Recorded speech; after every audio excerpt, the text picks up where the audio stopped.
Welcome to the Melanated Perspective. I'm your host, J.R. King. And I'm your host, Queen Menalite. We come here this morning to talk to you guys about building a better life. This conversation will be geared more toward the young adults, but it also applies to the adults as well.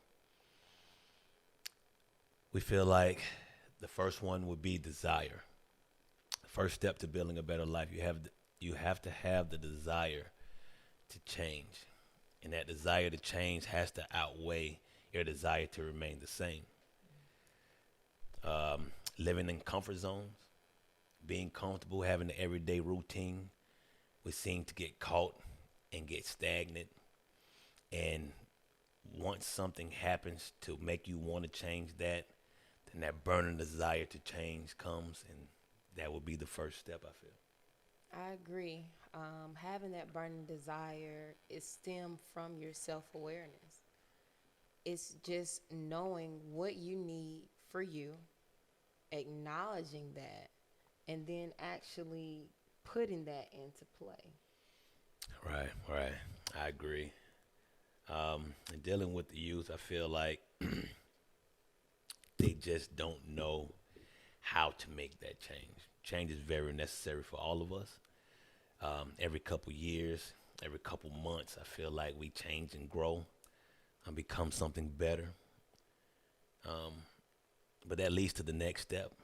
It's self, believing in self, loving self, having self-awareness, self-discipline, self-motivation. On and on, you get the hint.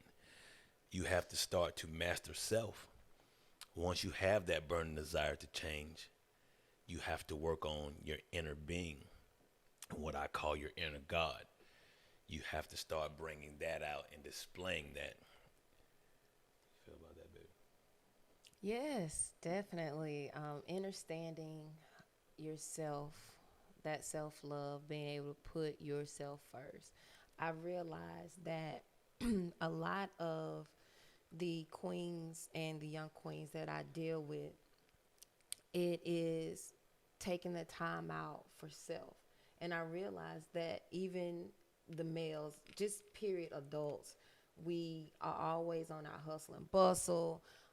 We're never thinking to just slow down and take care of self.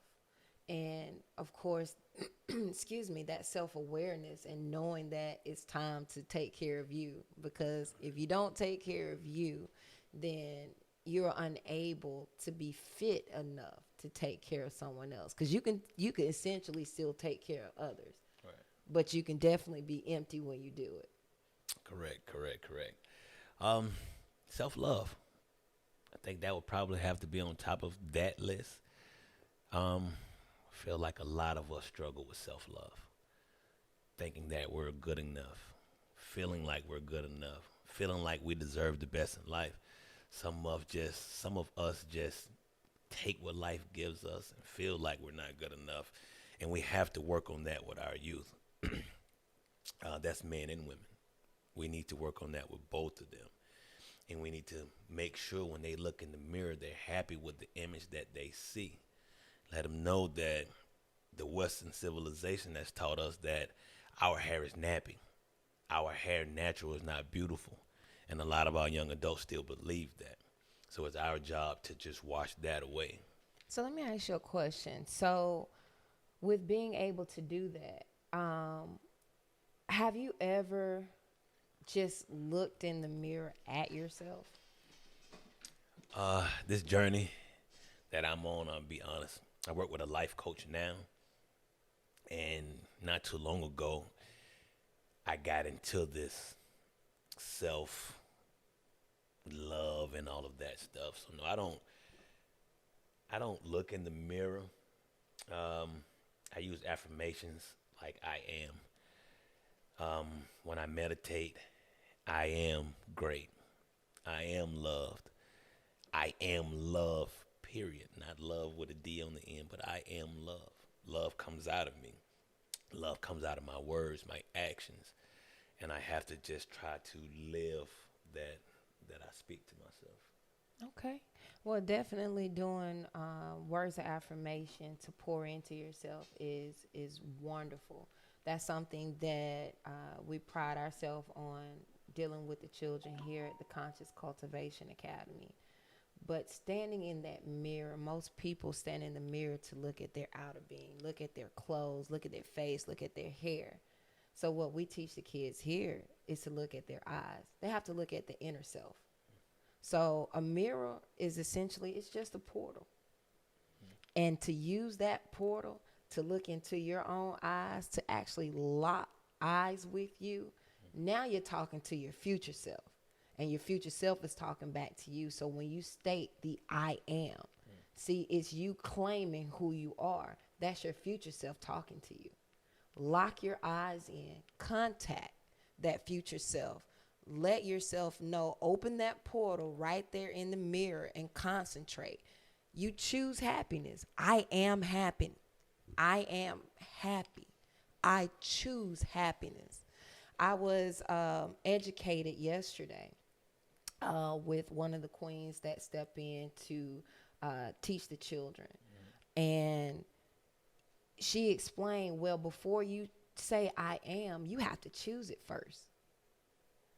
You have to accept it, because a lot of us, we're stating that, okay, I am, but we haven't completely chosen it. That's the believing in yourself beliefs. You have to choose it first, and then you seal it with the I am, right? Right. So it's just like your facial cleaners. You put your astringent on, then you put your moisturizer. What you choose is your astringent, and your I am is your moisturizer. Fellas, most of us don't know what the hell she was talking about right there, but That's why y'all skin terrible. yeah. So next would be, well, sticking with the self, discipline and motivation. When we get stagnant in our comfort zone, it's hard to get out of that once we build a weekly, daily, hourly routine. And once we start to build a new life and want different things, it's hard sometimes to stay motivated that way. That's when self-discipline comes in. For example, I get off work, like to play the video game sometimes, 2K all day. So it's easy for me to come home after a long day's work and spend 2 or 3 hours on the game, no problem. It's comfortable, it's easy, it relaxes me. But that's when the self-discipline comes in, because I want more out of life than a video game. I have life to change. I have my kids to raise, my wife. I have a lot of things that I need to work on constantly. And to have the time for myself, that's where the discipline comes in. So now, instead of getting up at 6 o'clock in the morning, we get up at 4 o'clock in the morning. That gives us that extra time. Instead of staying up late, we get up early. That way, it's more free time. There's nobody moving around. That's where self-discipline comes in for me. So I definitely agree with the discipline. That's why we have an alarm going off that's discipline, that has progressed from 4 a.m. to 2 a.m. with getting up and jumping and getting on the work that needs to be taken care of. You mentioned a lot of times that people see it as being hard. Well, this is hard. It's a hard surface. Now, to put that application on life, that word does not exist, because it keeps us in a stagnant place. Because when you use the word play, a lot of people sit on things like that. Oh, it's so hard. Well, no, that's because you're given that life. See, it's hard at first when you don't know how to do something, right? But we are all capable of learning. When you choose to learn, at that point, it can no longer be considered hard. Now you're in a learning transition. Words have power. Words are powerful.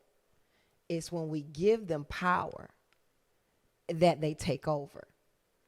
So transitioning those things, just to simply have discipline and to put in the effective work And that's when you go back to discipline, you aligning your beliefs and your desires, and now you're figuring out what your values are, because your values are why you're going hard.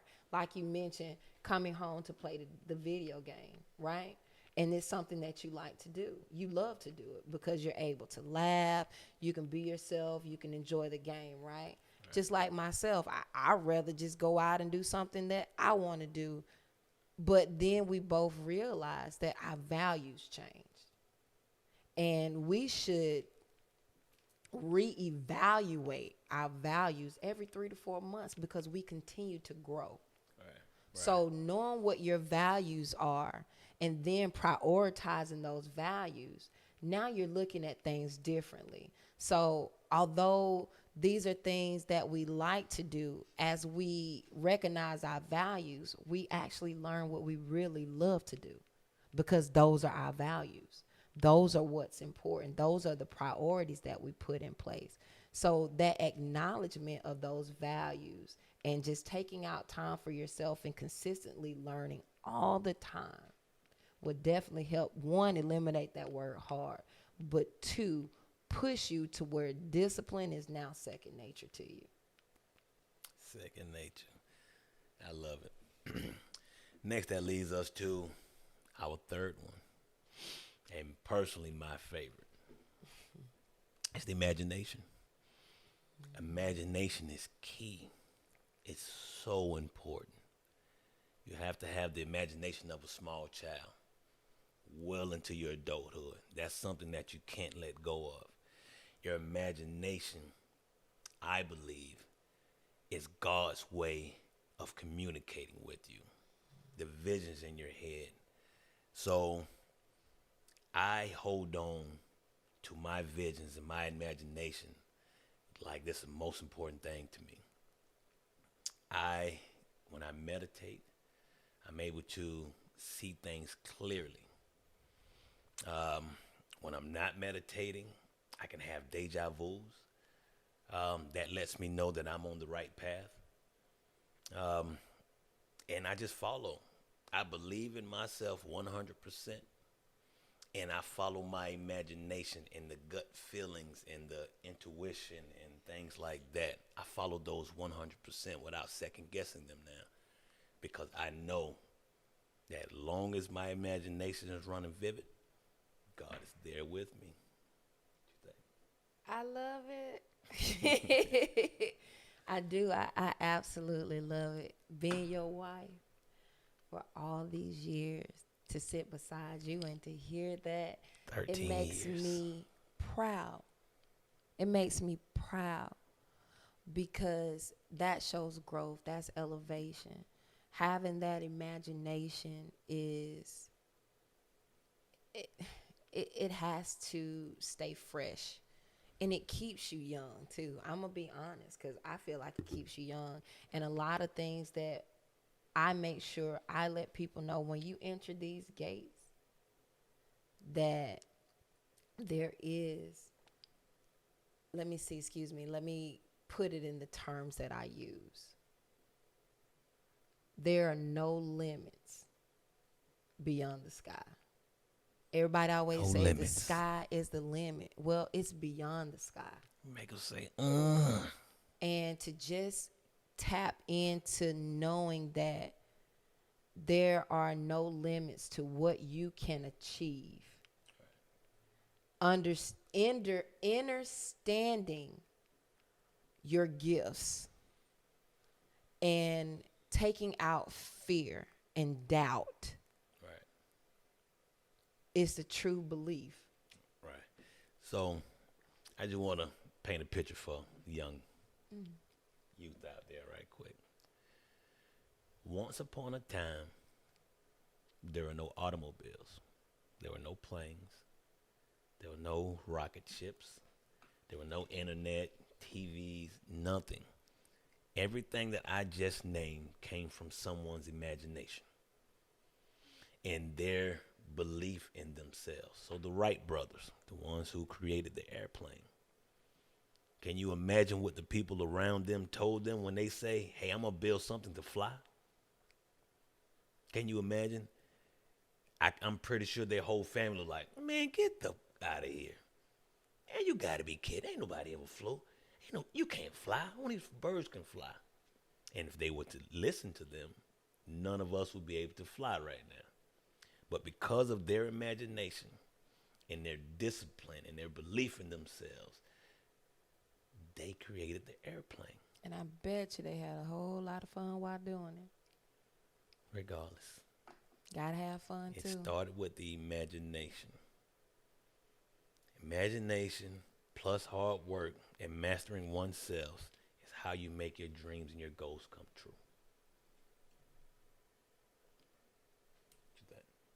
Yeah, yeah, definitely. Yeah. Definitely. Again, and have fun while you do it.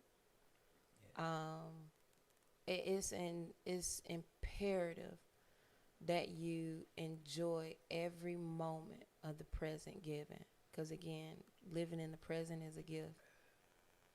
So enjoy every moment. So yes, it's imperative to have fun.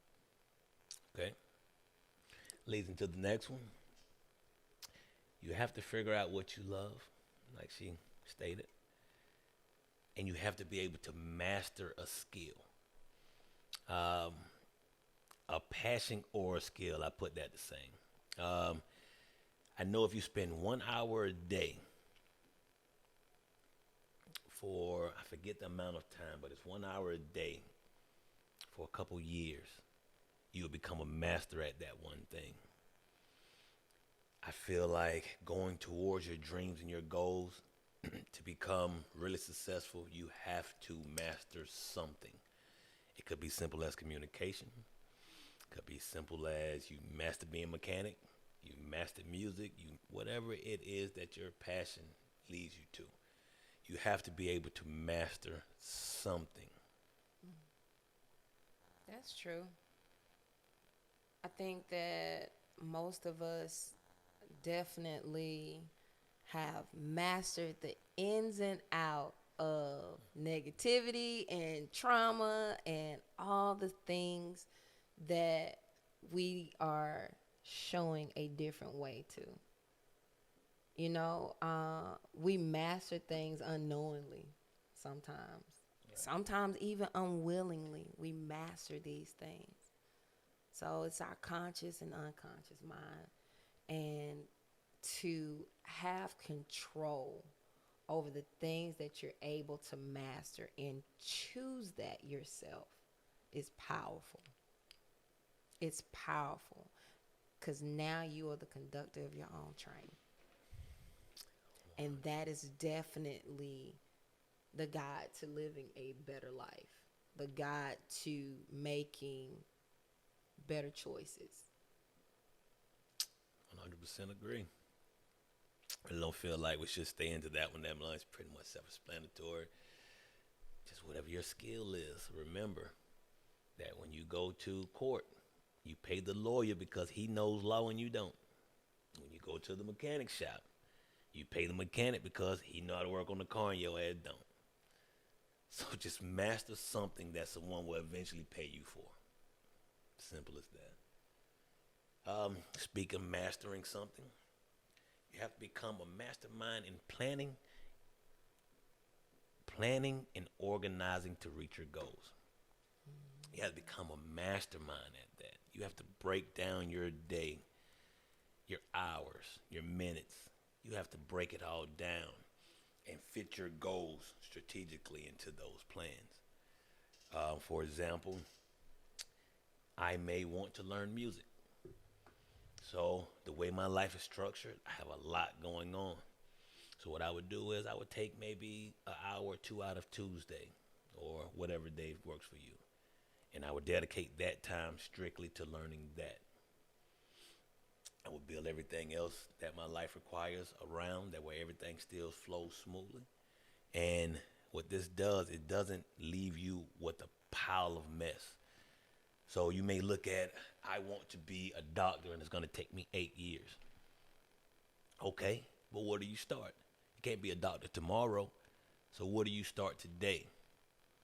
You just take baby steps and you plan it out.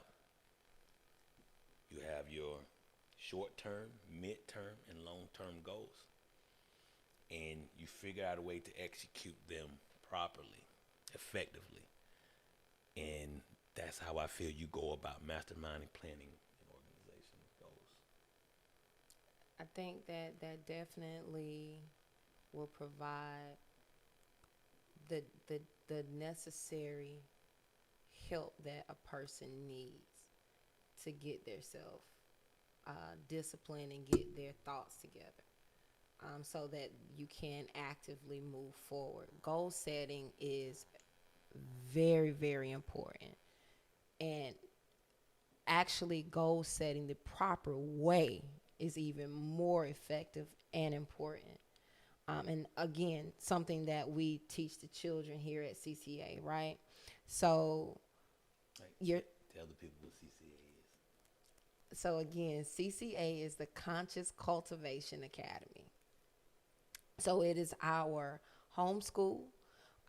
What we do here with the youth currently right now, our youngest student would be our granddaughter at 1, and then the oldest student is right now at 15. And goal setting is imperative, and understanding how to goal set. So the first thing I would tell you with goal setting is what he has here for building a better life: self-awareness. Understanding who you are and what you need is always going to be the first thing, because you got to know what goals you want to even be able to set your goal. Swing completely around. And now I'm going to also teach here, right? So, self awareness. What is your goal? Is it a priority? Acknowledging what you need. The second thing, what does that look like for you? You need to break down what the future you will be doing. What does that feel like? And see, knowing what that feel like for you helps you internalize something that you can be excited about for these goals. You got to feel it too. So you have to know what that feels like. So you got to break down what future you will be feeling like at that time. And then number 4 is, what steps does it take to get there? How do you get this done? And the 5th one, well, discipline. You have to be disciplined. You have to work on this every moment. I choose moment because time is a made thing. You know, I believe in space and moments. So every moment you need to be disciplining and working on your goals. These are things that you are choosing and you're acknowledging that this is important for you. And I'm going to be honest with you. No one will ever make you more important than you make yourself. Scheduling yourself and breaking down what you need, I've realized that scheduling myself is important because I would move through the day, and with having a full household of kids, a granddaughter, a husband, at the time I was working away from home, I had to figure out a way to balance everything. And for me, it was chaos. I was always feeling like I was overwhelmed because I have a million things to do. But when you break it down on a schedule, well, I'm going to be honest with you. You ain't got a million things to do. It just seems like that because you're leaving it all in your brain. It's all mumbled and jumbled up. Right. So now you need to take a pen. You need to write these things down. Build your schedule, because one thing that does is it helps bring that into fruition. Now you're activating both sides of your brain. You're thinking about it, and now you're also writing it down, right? So that allows you to have something tangible there so that you can look at it. And so you want to be able to focus in on that. What do you think? I couldn't have said it better myself. Just to piggyback, one of the things that we do, we break our weeks down into A, B, and C days. Um, A day would be something maybe like budgeting and financing. Day B would be multimedia, and day C would be whatever we make it. If you break that down, and just only focus on those things that day, it kind of just helps out a lot. So she kind of covered everything else with that. I don't feel like I need to add everything. It was perfectly said, man. Gratitude. So I think we pretty much covered everything. We left something out that's so important. Gratitude. I'm going to tell you, you have to go every day and be grateful for what you have. Looking outside, you're always going to continue to look because nothing will ever satisfy you. You have to be grateful for what you have because it's yours. It's your path, the people around you. You have to show gratitude daily. That is something that needs to be like a star. Discipline and gratefulness, gratitude. Very imperative. True that. And that being said, I guess we'll wrap up this episode of the Melanated Perspective. Again, I'm your host, J.R. King. And I am your host, Queen Menalite.